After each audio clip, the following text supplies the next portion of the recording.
Good morning students, कैसे हैं आप लोग and welcome to my online classes. तो बच्चों, आज चैप्टर 1 का 7th लेक्चर है जिसमें हम एम्पेरिकल फार्मूला और मॉलिक्यूलर फार्मूला बनाना सीखेंगे। जैसे आपसे पूछो कि वाटर का फार्मूला क्या होता है, मॉलिक्यूलर फार्मूला, आप क्या बोलेंगे? H2O। आपसे बोले सल्फ्यूरिक एसिड का क्या होता है, आप क्या बोलेंगे? H2SO4। तो सर इसमें डिफरेंट क्या है, इसमें डिफिकल्ट क्या है? तो हमें पहले से आता है। तो मेरे बच्चा, इतना आसान नहीं है। क्वेश्चन कैसे आएंगे एग्जाम में? एक ऑर्गेनिक कंपाउंड है, उसमें इतने % कार्बन, इतने % हाइड्रोजन, इतने % ऑक्सीजन है, अब इसका मॉलिक्यूलर फार्मूला बनाकर दिखाओ। तो ये चीज़ हमें यहाँ पर सीखनी है। और एक और नई खुशखबरी है आपके लिए, आज से हम यहाँ पर डेली प्रैक्टिस टेस्ट भी इंक्लूड कर रहे हैं आपकी अच्छी पढ़ाई के लिए और अच्छे से प्रैक्टिस हो जाए।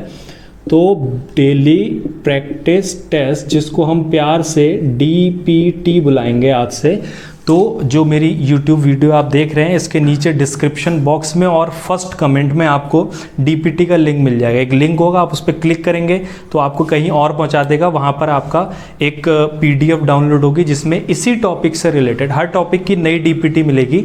4 से 5 या 10 क्वेश्चन जितने भी मुझे ज़रूरी लगेंगे, हर टाइप का क्वेश्चन कवर करेंगे उसमें, वो होगा आपको।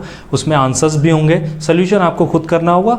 आप उसको ट्राई कीजिए, आपकी बहुत अच्छे से उसमें तैयारी हो जाएगी, बोर्ड लेवल पे भी और कॉम्पिटिटिव लेवल पे भी। तो चलिए शुरू करते हैं आज की क्लास।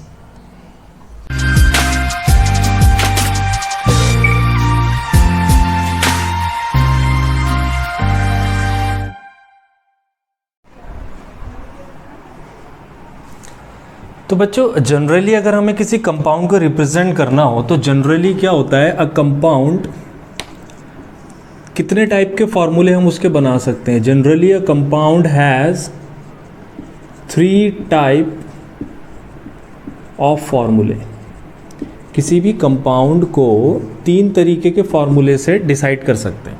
सबसे पहला होता है हमारा मॉलिक्यूलर फार्मूला, या इसको थोड़ा सा मैं आगे बढ़ा के लिख देता हूँ। सबसे पहला है हमारा मॉलिक्यूलर फार्मूला।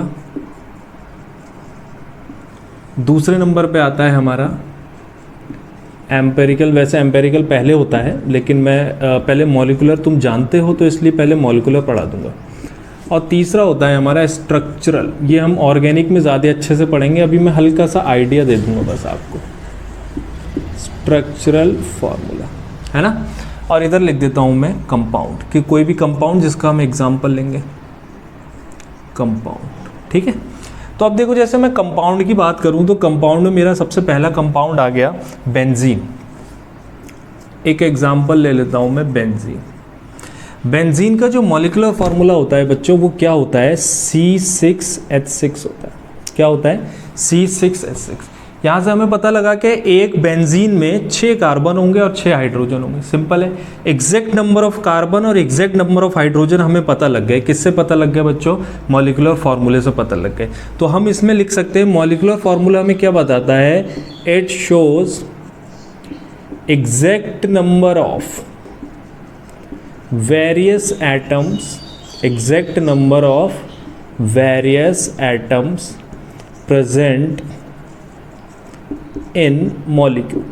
किसी भी मॉलिक्यूल में कितने एटम प्रेजेंट हैं और एग्जैक्ट नंबर बताएगा। वो एटम का क्या बताएगा बच्चों? Exact number. एग्जैक्ट नंबर का मतलब ये हो, जैसे बेंजीन में 6 कार्बन होते हैं तो ये 6 ही बताएगा, ज़्यादा नहीं बताएगा, कम नहीं बताएगा। 7 नहीं बता सकते हम, 5 नहीं बता सकते। C6 ही रहेगा, H6 ही रहेगा। लेकिन अगर मैं एम्पेरिकल फार्मूले की बात करूं तो बच्चों, एम्पेरिकल जो वर्ड है, अगर इसको हम इंग्लिश के पॉइंट ऑफ व्यू से देखें थोड़ी देर के लिए, तो एम्पेरिकल का मतलब होता है एक्सपेरिमेंटल, कोई भी चीज़ निकालना है एक्सपेरिमेंट के थ्रू। जैसे मैं कहूँ कि the empirical value of X, Y, Z are this, तो इसका मतलब क्या हुआ? एक्सपेरिमेंटली हमने फाइंड आउट किया कि X की वैल्यू ये है, Y की वैल्यू ये है और Z की वैल्यू ये है। एम्पेरिकल का मतलब ये होता है। तो एम्पेरिकल फार्मूला का मतलब ऐसे समझ लो, तुम्हारे पास एक बैग है बड़ा सा और उसमें मान लो 10 बेंजीन मॉलिक्यूल पड़े हुए हैं। तो 10 बेंजीन मॉलिक्यूल पड़े हुए हैं। कितने? 10 बेंजीन। एक बड़ा सा बैग है, उसमें 10 बेंजीन के मॉलिक्यूल।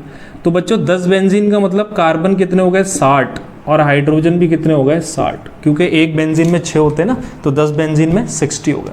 तो आपको उस बैग के अंदर ना 60 कार्बन दिखेंगे और 60 हाइड्रोजन दिखेंगे। आप ये नहीं बता सकते कि एक बेंजीन के अंदर 6 ही कार्बन होते हैं कि 7 कार्बन होते हैं। हाँ, बस आप ये देख सकते हैं कि जितने कार्बन है उतने ही हाइड्रोजन है, यानी हर एक कार्बन के लिए एक हाइड्रोजन है, यानी कार्बन और हाइड्रोजन का रेशियो आप निकालेंगे 1:1। यानी आप यहाँ से बैग को देखकर ये बता सकते हैं कि एक कार्बन के लिए एक हाइड्रोजन हमारे लिए अवेलेबल है। तो यहाँ से जो एम्पेरिकल फार्मूला आएगा बच्चों वो सिंपलेस्ट रेशियो वाला आएगा, CH लिखेंगे आप, C6H6 नहीं लिखेंगे, क्योंकि यहाँ पर कार्बन और हाइड्रोजन का जो रेशियो अगर आप निकालेंगे तो वो आएगा 6:6, और इसको और सिंप्लीफाई कर दोगे तो 1:1 आ जाएगा। तो एम्पेरिकल फार्मूला बच्चों क्या होता है, सिंपलेस्ट होल नंबर रेशियो क्या होता है, इट शोज सिंपल या simplest whole number ratio of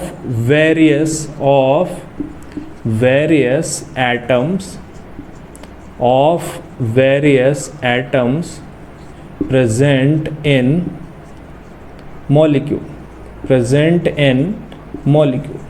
जैसे इन सबको हटा देता हूं मैं, ये हमारा मॉलिक्यूलर फार्मूला हो गया और ये हमारा बेंजीन का एम्पेरिकल फार्मूला होगा, सिंपलेस्ट होल नंबर रेशियो। कैसे निकालते हैं सिंपल होल नंबर, 6 कार्बन थे, 6 हाइड्रोजन थे, दोनों को साथ में रखा, दोनों को डिवाइड करा, सिंपल जो इनका रेशियो आया 1:1 आ गया।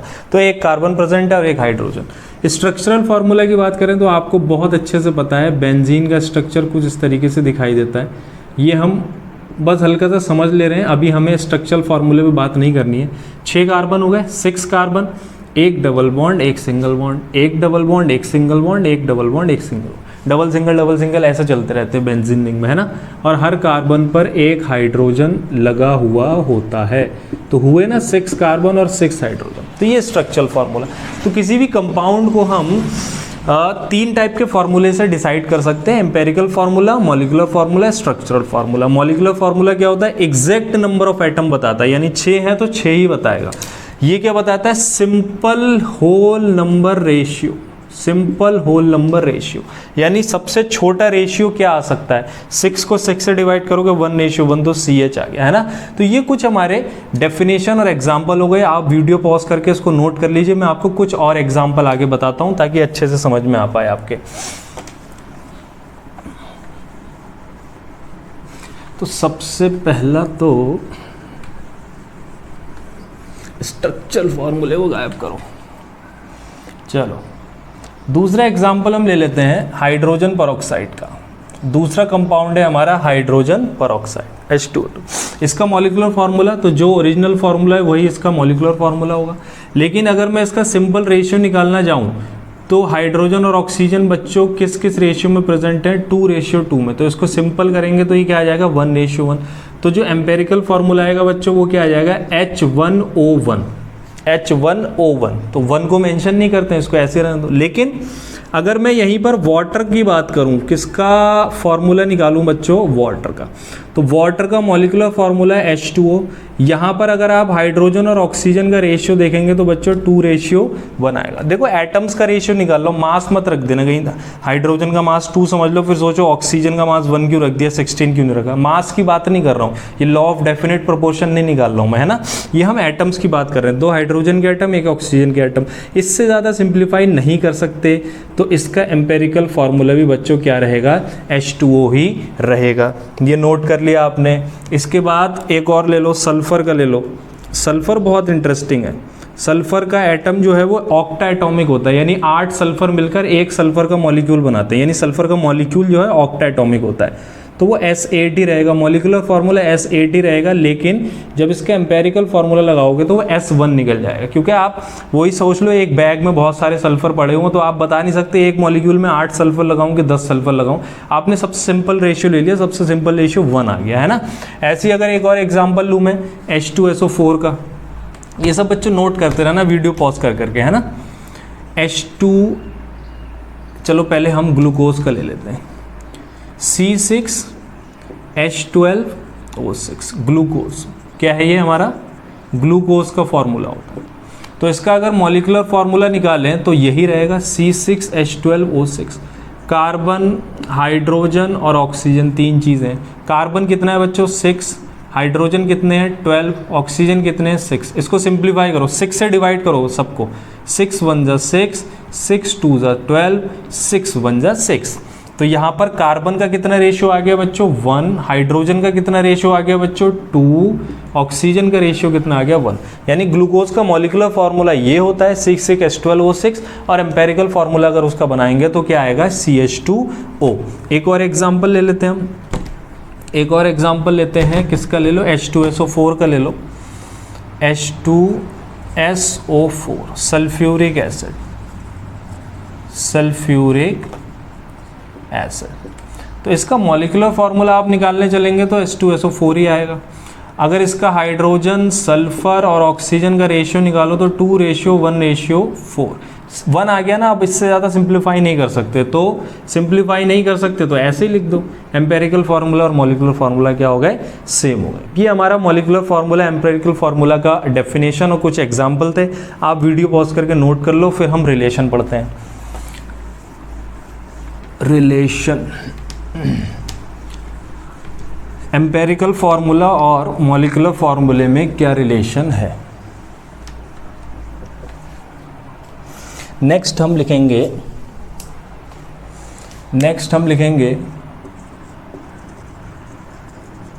Relation between empirical formula. देखो EF लिख रहा हूँ शॉर्ट में, है ना, क्योंकि life is too short to write all the full forms. MF molecular formula, EF empirical formula, MF molecular formula, समझ जाना। तो देखो मैं बात करता हूँ, इधर लिखा मैंने एम्पेरिकल फार्मूला और इधर लिखा मैंने मॉलिक्यूलर फार्मूला। बहुत अच्छे से समझते हैं हम एग्जाम्पल की हेल्प से। ये मेरा क्या था, बेंजीन। किसकी बात कर रहा हूँ बच्चों में, बेंजीन की बात कर रहा हूँ। CH था और इसका मॉलिक्यूलर फार्मूला बच्चों क्या होता है C6H6। तो मैंने क्या करा, बेंजीन का जो एम्पेरिकल फार्मूला था उसमें अगर मैं एक नंबर 6 से मल्टीप्लाई कर दूं तो ये किस में कन्वर्ट हो जाएगा बच्चों, मॉलिक्यूलर फार्मूले में कन्वर्ट हो जाएगा। दूसरा एग्जाम्पल लो, ग्लूकोज का एग्जाम्पल लो, ग्लूकोज का बच्चों O, यही तो था ग्लूकोज का एम्पेरिकल फार्मूला, यही था। जबकि उसका मॉलिक्यूलर फार्मूला क्या होता है C6H12O6, यही तो होता है। अगर मैं ग्लूकोज के एम्पेरिकल फार्मूले को एक नंबर होल नंबर किससे मल्टीप्लाई कर दूं, 6 से मल्टीप्लाई कर दूं, तो बताओ ये चला जाएगा C6H12O6 में, यही तो बनेगा। चलो हाइड्रोजन परऑक्साइड की बात करते हैं। किसकी बात करते हैं, हाइड्रोजन परऑक्साइड क्या होता है सर, आगे पढ़ेंगे हाइड्रोजन वाले चैप्टर में या ऑक्सीजन में। H2O2, लेकिन इसका जो एम्पेरिकल फार्मूला है बच्चों वो HO होता है और मॉलिक्यूलर फार्मूला क्या होता है, H2O2 होता है। अगर मैं इसके एम्पेरिकल फार्मूले में एक नंबर किससे मल्टीप्लाई कर दूं, 2 से मल्टीप्लाई कर दूं, तो ये किस में कन्वर्ट हो जाएगा, मॉलिक्यूलर फार्मूले में। तो हमें यहाँ से एक बात पता लगी, एम्पेरिकल फार्मूले को एक किसी होल नंबर से मल्टीप्लाई करने पर वो किस में कन्वर्ट हो जाता है, मॉलिक्यूलर फार्मूले में कन्वर्ट हो जाता है। तो यहाँ से हमारा फॉर्मूला एक निकल कर आया, एक रिलेशन निकल कर आया। अगर मैं किसी एम्पेरिकल फॉर्मूले को मल्टीप्लाई कर दूं एक नंबर n से, ये जो नंबर है ना 266, इसको मैंने नंबर को क्या मान लिया n, तो वो बच्चों किस में कन्वर्ट हो जाएगा, मॉलिक्यूलर फार्मूला में कन्वर्ट है ना। बहुत आसान। अगर मैं एम्पेरिकल फार्मूले को एक नंबर n से मल्टीप्लाई कर दूं तो वो किस में कन्वर्ट हो जाएगा बच्चों, मॉलिक्यूलर फार्मूले में कन्वर्ट हो जाएगा। n क्या है, अब सर ये n क्या है, n है whole number, simple whole number like 1 2 3 and so on, ठीक है। या इसको दूसरी तरीके से लिखें, अगर हमें क्वेश्चन में बेटा मॉलिक्यूलर फार्मूला बनाना रहेगा ना, मॉलिक्यूलर फार्मूला बनाने के लिए देगा, तो मॉलिक्यूलर फार्मूला जो मुझे जब भी बनाना हो तो मैं कैसे बनाऊंगा, मैं एम्पेरिकल फार्मूले में, एम्पेरिकल फार्मूला जो मेरे पास होगा, एम्पेरिकल फार्मूले को मैं मल्टीप्लाई कर दूंगा किससे, एक नंबर n से। तो सारा खेल है n का। सर ये n कैसे निकलेगा, तो ये नोट कर लो आप, ऊपर वाला मैं मिटा दे रहा हूँ। सर ये n कैसे निकलेगा, n, तो n बच्चों कैसे निकलता है, n क्या होता है पहले तो मैंने आपको वो बता दिया, और n निकालने का एक फॉर्मूला होता है। n निकालते हैं बच्चों मॉलिक्यूलर मास, मॉलिक्यूल का जो मास होगा बच्चों अपॉन उसको डिवाइड कर देंगे एम्पेरिकल फॉर्मूला मास से। मॉलिक्यूलर मास लेंगे मॉलिक्यूल का, और एम्पेरिकल फार्मूला हमें एग्जाम में दिया होगा, उसका हम मास निकालेंगे। तो बच्चों एम्पेरिकल फार्मूला मास क्या होता है, इससे घबराने की ज़रूरत नहीं है। जो भी आपको एम्पेरिकल फार्मूला दे रखा होगा उसका मास निकालना आपको आता है बहुत अच्छे से, जैसे मोलर मास निकालते थे वैसे ही हो जाएगा। ये नोट कर लो, फिर हम एक एग्जाम्पल की हेल्प से समझते हैं। एक एग्जाम्पल लेते हैं बेंजीन का ही, एग्जाम्पल लेते हैं बेंजीन का बच्चों एम्पेरिकल फार्मूला जो होता है, बेंजीन का एम्पेरिकल फार्मूला होता है CH, है ना। और क्वेश्चन में गिवन है, आपको गिवन है मॉलिक्यूलर मास, ये दे रखा होता है जनरली। मॉलिक्यूलर मास आपको दे रखा है 78, गिवन है मॉलिक्यूलर मास किसका, बेंजीन का। एम्पेरिकल फार्मूला ये है, और हमें निकालना है क्या है बच्चों, मॉलिक्यूलर फार्मूला हमें प्रेडिक्ट करना है। तो मैं क्या करूंगा बच्चों, सबसे पहले n निकालूंगा। सबसे पहले क्या निकालूंगा, n निकालूंगा। n के लिए मुझे क्या चाहिए, मॉलिक्यूलर मास। मॉलिक्यूलर मास मुझे क्वेश्चन में गिवन है। अब मुझे क्या चाहिए, एम्पेरिकल फार्मूला मास। तो मैं क्या करूंगा, एम्पेरिकल फार्मूला मास, ये शॉर्ट समझ रहे हो ना, शॉर्ट में कार्बन का मास और हाइड्रोजन का मास। कार्बन का मास बच्चों देखो एम्पेरिकल फार्मूला क्या है, CH है, किसका, बेंजीन का। तो कार्बन का मास 12 हो गया, हाइड्रोजन का मास 1 हो गया, तो ये हो गया 12 + 1 13। तो n निकालना है बच्चों। n क्या होता है, ऊपर रखते हैं मॉलिक्यूलर फार्मूले का मास, यानी मॉलिक्यूलर मास सिंपली कह सकते हैं, और नीचे एम्पेरिकल फार्मूले से निकाला गया mass is equals to, molecular फार्मूले से जो मास निकलता है उसको मॉलिक्यूलर मास कहते हैं, वो है 78 अपॉन एम्पेरिकल फार्मूले से जो मास आया वो आया 13। इन दोनों को आप डिवाइड करेंगे तो क्या आ जाएगा, 6 आ जाएगा। यानी n की वैल्यू हमारे पास कितनी आ गई, n की वैल्यू बच्चों कितनी आ गई, 6। अब तो आसान हो गया, मुझे क्या निकालना है, मॉलिक्यूलर फार्मूला। अभी मैंने आपको रिलेशन बताया था कैसे निकालते हैं मॉलिक्यूलर फार्मूला। एम्पेरिकल फार्मूले को एक नंबर n से मल्टीप्लाई कर देते हैं। एम्पेरिकल फार्मूला क्या है, CH, और उसकी मल्टीप्लाई कर दी। n की वैल्यू कितनी आई थी बच्चों, 6 आई थी, n की वैल्यू 6 आई थी। तो मॉलिक्यूलर फार्मूला कितना आ गया, 6 आ गया, किसका, बेंजीन का। मॉलिक्यूलर फार्मूला ऑफ बेंजीन कितना आ गया, C6H6। इस तरीके से निकालते हैं, आप ये नोट कर लीजिए, फिर कुछ इंपॉर्टेंट क्वेश्चंस करते हैं। तो बच्चों क्वेश्चंस पे जाने से पहले एक छोटा सा टॉपिक पढ़ लेते हैं, वेपर डेंसिटी। डेंसिटी की बहुत सारी टाइप्स होती हैं, रिलेटिव डेंसिटी होती है, स्पेसिफिक डेंसिटी होती है, वेपर डेंसिटी होती है। तो उसमें से एक है वेपर डेंसिटी। इसको हमें थोड़ा अच्छे से पढ़ना पड़ेगा क्योंकि इसकी ज़रूरत हमें पड़ेगी, क्योंकि ये मॉलिक्यूलर मास ऑफ कंपाउंड से रिलेटेड होती है। तो वेपर डेंसिटी, जैसे कि आपको नाम से पता लग रहा है, किसी वेपर की डेंसिटी है ना। वेपर डेंसिटी को शॉर्ट में हम VD लिखेंगे, vapour density of a gas और वेपर। किसी भी गैस के लिए निकाल सकते हैं या फिर वेपर के लिए निकाल सकते हैं। Is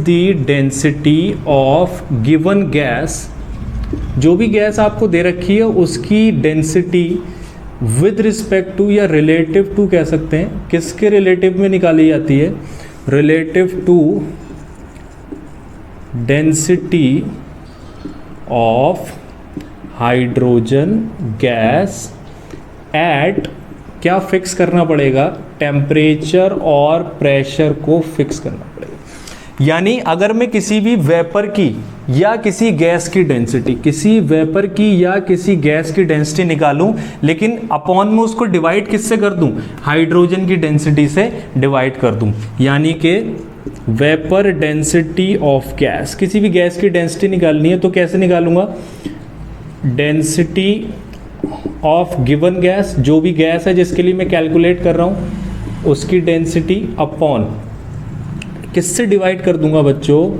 density of hydrogen gas, किससे डिवाइड कर दूंगा, डेंसिटी ऑफ हाइड्रोजन गैस से at given temperature and pressure. Temperature pressure constant करना पड़ेगा, या फिर अब हम इसको ज़्यादा डिटेल में नहीं जाते हैं क्योंकि इसको वेपर डेंसिटी को हम पढ़ेंगे जब हम स्टेट्स ऑफ मैटर पढ़ लेंगे। आइडियल गैस इक्वेशन एक चैप्टर में है टॉपिक, वो पढ़ेंगे तब आपके ज़्यादा अच्छे समझ में आएगा। अभी मैं आपको हल्का हल्का आइडिया दे रहा हूँ। अभी जो मुझे ज़रूरत पड़ेगी बच्चों, vapour density is equals to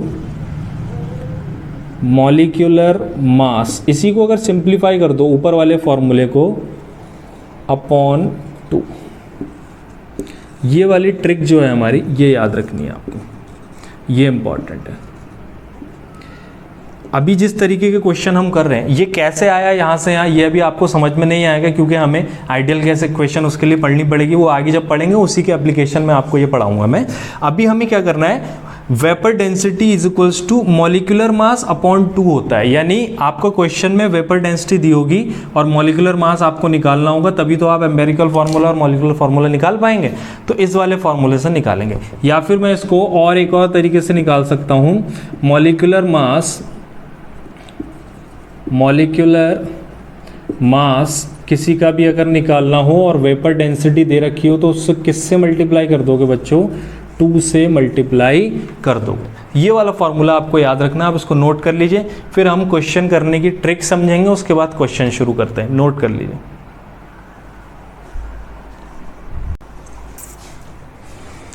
तो बच्चों, न्यूमेरिकल सॉल्व करने से पहले आपको एक ट्रिक बता देता हूं मैं, कैसे क्वेश्चन सॉल्व किए जाते हैं। तो मैंने आपको स्टार्टिंग में बताया था कि यहाँ पर परसेंटेज दे रखी होगी, इतने % कार्बन है, इतने % हाइड्रोजन है, इतने % ऑक्सीजन है, फिर मॉलिक्यूलर फार्मूला बताना होगा। तो हम उसी परसेंटेज को क्या मान लेंगे, मास मान लेंगे। अगर मान लीजिए 30% कार्बन बोल लगे तो 30 ग्राम कार्बन % है, ऐसा मान लेंगे। और उसको डिवाइड करेंगे किससे, एटॉमिक मास से, तो हमारे क्या निकल कर आ जाएंगे, मोल्स निकल कर आ जाएंगे। यानी कुल मिलाकर हमें परसेंटेज को किस में कन्वर्ट करना है, हमें जो परसेंटेज दे रखी है बच्चों उसको किस में कन्वर्ट करना है, मोल्स में कन्वर्ट करना है। मोल्स के टर्म्स में हम निकालते हैं, मास के टर्म्स में भी निकाल सकते हैं, लेकिन मोल्स एक बेटर तरीका है मॉलिक्यूलर फार्मूला कैलकुलेट करने का। मास के टर्म्स में हम मॉलिक्यूलर फार्मूला तब कैलकुलेट करेंगे जो ट्रिकी क्वेश्चन होंगे जिसमें हमें एटॉमिक मास नहीं पता होगा, वो भी हम करेंगे सबसे लास्ट में। अब क्या करेंगे, जो मोल्स मेरे आ गए, ईच मोल को, जो हर एलिमेंट का मोल आया है बच्चों, उसको मिनिमम वैल्यू से हम डिवाइड कर देंगे। जैसे मैं एक एग्जांपल के तौर पर बताऊं, कार्बन है, हाइड्रोजन है, ऑक्सीजन है ना। तो जो मोल्स आए हैं बच्चों, इनके मोल्स मान लो इसका आ गया 0.1, इसका आ गया 2.1, इसका आ गया 3.9। तो इन तीनों में से जो सबसे छोटी वैल्यू होगी, सबसे छोटी वैल्यू मेरे को दिखाई दे रही है कितनी है, 0.1। तो सबसे छोटी वैल्यू से हर किसी को मैं डिवाइड कर दूंगा। हर किसी के मोल्स को डिवाइड करना है किससे बच्चों, जो सबसे छोटी वैल्यू आ रही होगी। मोल्स की सबसे छोटी वैल्यू 0.1 आ गई, मैंने मान लिया। तो इन तीनों के मोल्स को 0.1 से ही डिवाइड कर दूंगा। देखो, इसको भी 0.1 से डिवाइड किया, इसको भी सबसे छोटी वैल्यू से। इससे क्या होगा, हमारा सिंपलेस्ट रेशियो ऑफ मोल्स आ जाएगा।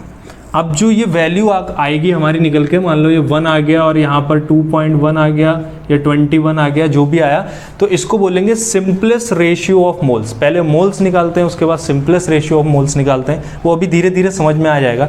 इस रूल का नाम याद रखना जो मैं बार बार यूज़ करूँगा, सिंपलेस्ट रेशियो रूल, ये हमारा रूल कहलाता है। ठीक है।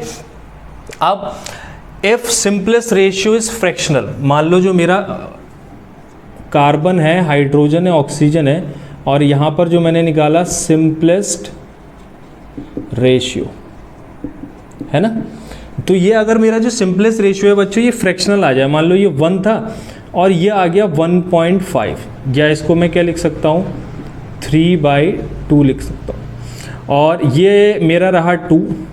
तो मुझे क्या करना होगा बच्चों, 1.5 है, ये आ गया, और ये 2 है, ये तो होल नंबर आ गया, कार्बन होल नंबर है, ऑक्सीजन होल नंबर है, हाइड्रोजन 1.5 आ गया, फ्रैक्शन आ गया। तो मुझे क्या करना है, then make it simple whole number by multiplying all a suitable number. सबको क्या करना पड़ेगा, एक सुटेबल नंबर से मल्टीप्लाई करना पड़ेगा। तो मुझे पता है 1.5 को अगर मैं किससे मल्टीप्लाई कर दूं, 2 से मल्टीप्लाई कर दूं, तो ये क्या बन जाएगा, 3।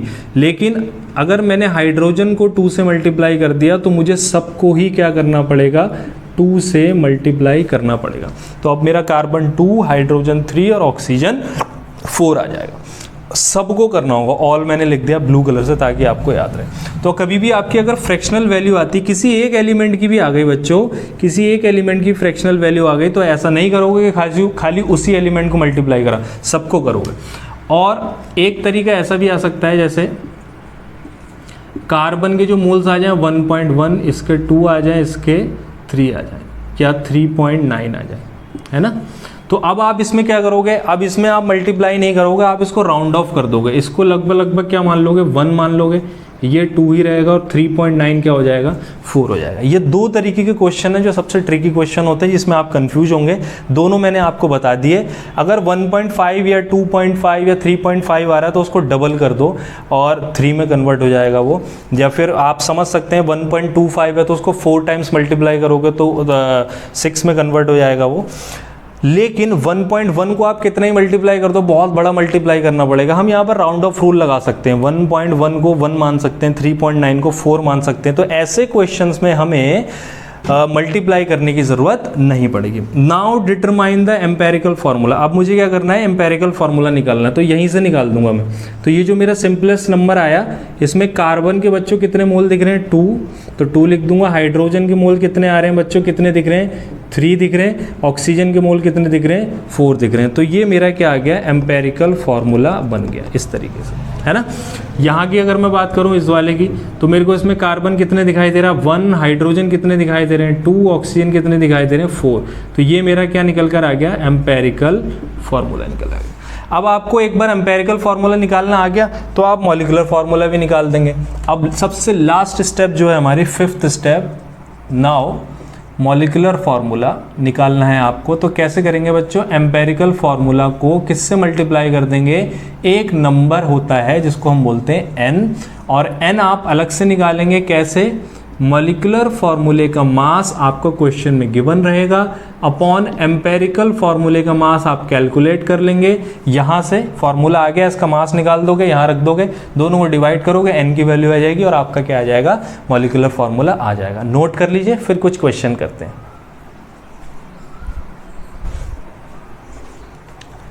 चलिए पहला क्वेश्चन, क्वेश्चंस को मैंने बच्चों टाइप में डिवाइड कर दिया ताकि आपको हर टाइप का क्वेश्चन एक एक में करवा सकूं और आप कंफ्यूज ना हो एग्जाम में कि ये कौन सा टाइप से, क्योंकि हर टाइप को सॉल्व करने का तरीका अलग होगा। टाइप 1 में नॉर्मल क्वेश्चंस आते हैं, कोई ट्रिक नहीं होती है। इसमें क्या है, कंपाउंड है जिसमें ऑक्सीजन 34.8% है, कार्बन 52.2% है और रेस्ट इज हाइड्रोजन। हाइड्रोजन के बारे में आपको कुछ नहीं बताया है, बाकी बचा हुआ हाइड्रोजन बोल दिया। Determined EF and MF, MF को मॉलिक्यूलर फार्मूला ही समझना, ठीक है। EF क्या है, एम्पेरिकल फार्मूला होता है। मोलर मास आपको, या मॉलिक्यूलर मास कह लो, मॉलिक्यूलर मास आपको 92 दे रखा है। तो सबसे पहले तो बची हुई हाइड्रोजन निकालनी है ना।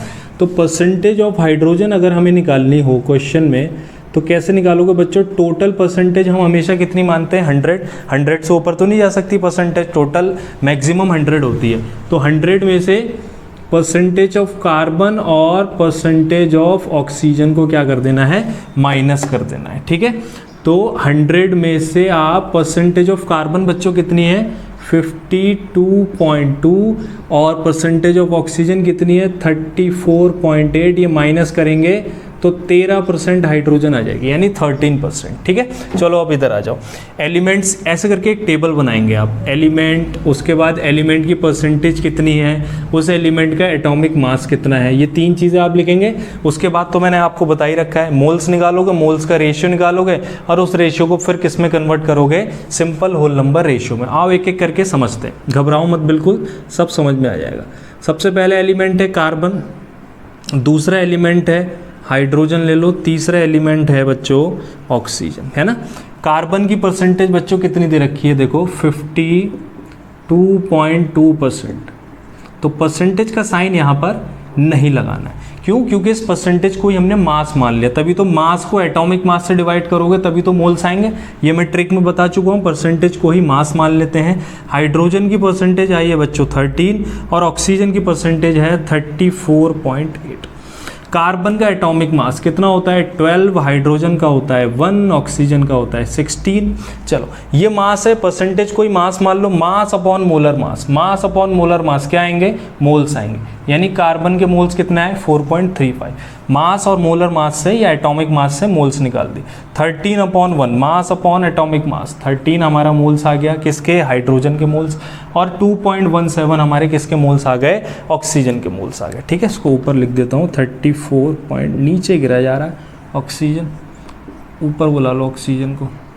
चलो अब क्या करा था, उसके बाद मैंने बोला था मोल रेशियो आप निकालेंगे, यानी जो सबसे छोटी वैल्यू होगी इन सब में बच्चों, सबसे छोटी वैल्यू, सबसे कम मोल्स किसके आ रहे हैं, देखो 2.17, सबसे छोटे मोल्स बच्चों किसके आ रहे हैं, ऑक्सीजन के आ रहे हैं। तो सबसे छोटे मोल से सबके मोल्स को डिवाइड कर दो, ये देखो 4.35 को सबसे छोटे मोल से डिवाइड कर दिया, 13 को सबसे छोटे मोल से डिवाइड कर दिया, और 2.17 से सबसे छोटे मोल को। तो ये मोल को मोल से डिवाइड करा तो मोल का रेशियो कहला दिया, है ना, मोल को मोल से डिवाइड करें तो मोल्स का रेशियो। अब मोल्स का रेशियो 261, इसमें कोई ट्रिक नहीं है, होल नंबर आ गया, मल्टीप्लाई करने की जरूरत नहीं है, राउंड ऑफ करने की जरूरत नहीं है, इसको एज इट इज लिख देंगे, सिंपल होल नंबर जो इसका आ गया ये आ गया 261। चलो कार्बन के कितने आए बच्चों 2, हाइड्रोजन के कितने आए 6, ऑक्सीजन के कितने आए 1। ये क्या आया बच्चों, एम्पेरिकल फॉर्मूला। अब हमें क्या निकालना है बच्चों, हमें क्या निकालना है, मॉलिक्यूलर फॉर्मूला। कैसे निकालते हैं, एम्पेरिकल फॉर्मूला को एक नंबर n से मल्टीप्लाई करने के बाद आता है। चलो तो अब हमें क्या निकालना है बच्चों, n निकालना है। n कैसे निकालते हैं, मॉलिक्यूलर फॉर्मूले का मास अपॉन एम्पेरिकल फॉर्मूले का मास। चलो एम्पेरिकल फॉर्मूले का मास इधर से निकाल लेते हैं, एम्पेरिकल फॉर्मूले का मास यहाँ निकाल लो साइड में।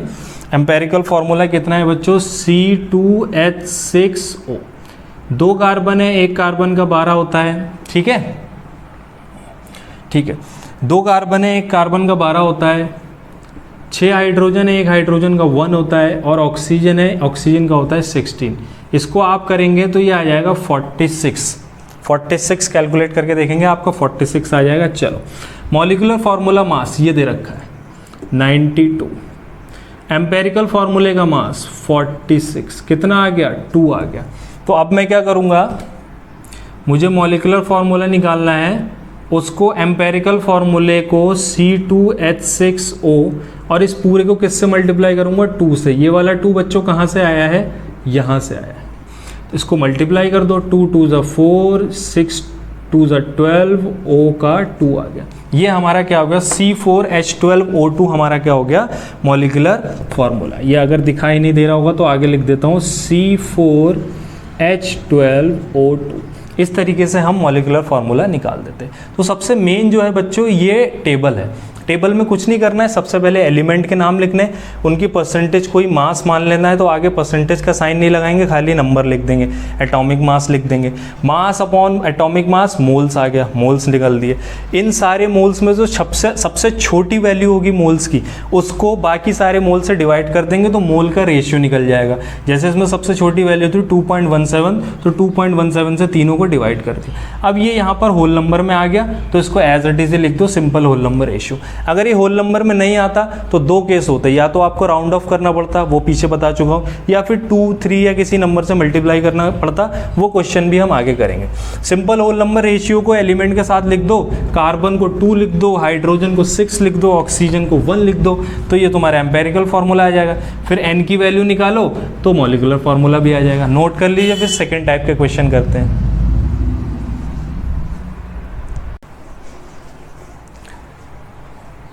तो बच्चों अब हम टाइप 2 की तरफ बढ़ते हैं। टाइप 2 के क्वेश्चन क्या होते हैं, जिसमें instead of molecular mass vapour density is given, यानी मॉलिक्यूलर मास आपको सीधे नहीं दे रखा होगा, आपको क्या दे रखा होगा, वेपर डेंसिटी। ये जो Vd है बच्चों, ये Vd वेपर डेंसिटी है ना, बीडी मत समझ लेना इसको फूंकने वाली, Vd है ये वेपर डेंसिटी। तो आपको पता है मॉलिक्यूलर मास कैसे निकाला जाता है बच्चों, मॉलिक्यूलर मास और वेपर डेंसिटी में मैंने रिलेशन आपको बता दिया है। कैसे निकालोगे, वेपर डेंसिटी को किससे मल्टीप्लाई कर दोगे, 2 से मल्टीप्लाई कर दोगे, तो आपका क्या निकल कर आ जाएगा, मॉलिक्यूलर मास। तो यहाँ से अगर आप मॉलिक्यूलर मास की बात करें मॉलिक्यूलर मास आप यहाँ से निकालें तो 54 को 2 से मल्टीप्लाई कर दो बच्चों, कितना आ जाएगा 108 आ जाएगा, 108 आ जाएगा। ये हमारा निकल कर आ गया। चलो अब आ जाओ।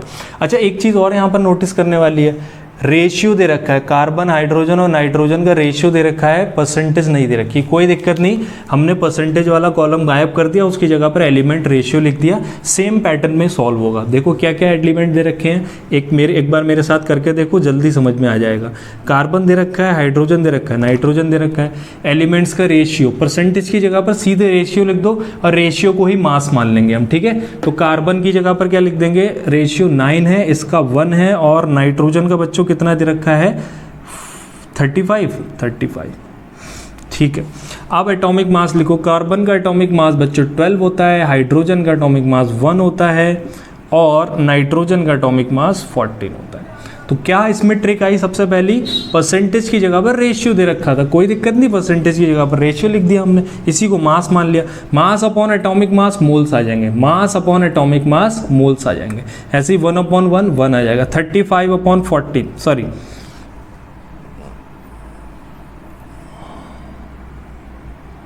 3.5 है ये, ठीक है। ये जो रेशियो है बच्चों 35 नहीं है, 3.5 है, इसको 3.5 मान लिया, ठीक है। तो ये मास अपॉन एटॉमिक मास 3.5/14 लिखा, 0.25 आ गया। चलो अब मोल का रेशियो निकालेंगे। मोल का रेशियो बच्चों कैसे निकालते हैं, सारे मोल्स में से सबसे छोटी वैल्यू सबसे पहले डिसाइड करो। सबसे छोटी वैल्यू क्या है बच्चों, 0.25 है। ये 0.25 से हम क्या करेंगे, सब को डिवाइड कर देंगे।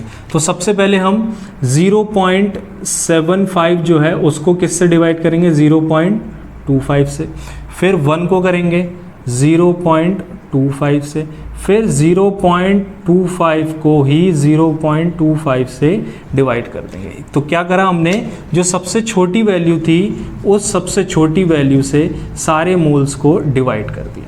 तो ये आ जाएगा 3, 3 सा 75 होता है, और ये आ जाएगा 4, और ये आ जाएगा 1।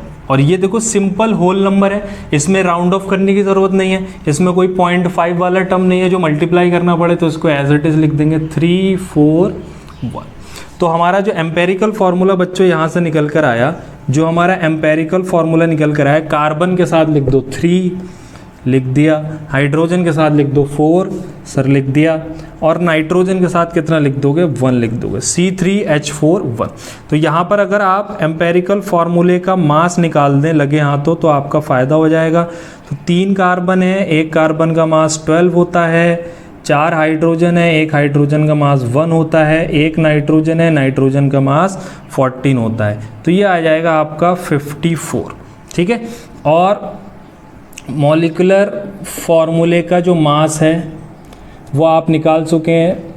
बीडी को मल्टीप्लाई कर दिया 2 से, 54 को 2 से मल्टीप्लाई कर दिया, 108 आ गया, 108 आ गया। तो यहाँ से आप n की वैल्यू निकाल दो। n की वैल्यू क्या होती है, ऊपर लिखते हैं बड़ी वैल्यू यानी मॉलिक्यूलर फार्मूले का मास, अपॉन लिखते हैं छोटी वैल्यू यानी एम्पेरिकल फार्मूले का मास। मॉलिक्यूलर फार्मूला है बच्चों 108, ये है 54, डिवाइड करोगे 2 आ जाएगा। अब मॉलिक्यूलर फार्मूला निकालना है, कैसे निकालते हैं, एम्पेरिकल फार्मूला लेते हैं, उसको नंबर n से मल्टीप्लाई कर देते हैं। एम्पेरिकल फार्मूला कितना आया है, C3H4n, और हमारा नंबर कितना आया है बच्चों, 2 आया है। यहाँ से निकाला हमने नंबर 2, इसको मल्टीप्लाई कर दो, C6H8n2। ये हमारे टाइप 2 के क्वेश्चन हो गए। इस क्वेश्चन में बच्चों क्या थी, 2 ट्रिक थी। सबसे पहली ट्रिक तो ये थी कि परसेंटेज की जगह पर रेशियो दिया था, कोई दिक्कत नहीं, हमने रेशियो को ही मास मान लिया। दूसरी सबसे बड़ी ट्रिक बीडी दे रखी थी, इसमें बीडी दे रखी थी, हमने उसको मॉलिक्यूलर मास में कन्वर्ट कर लिया। नोट कर लीजिए, फिर टाइप 3 की तरफ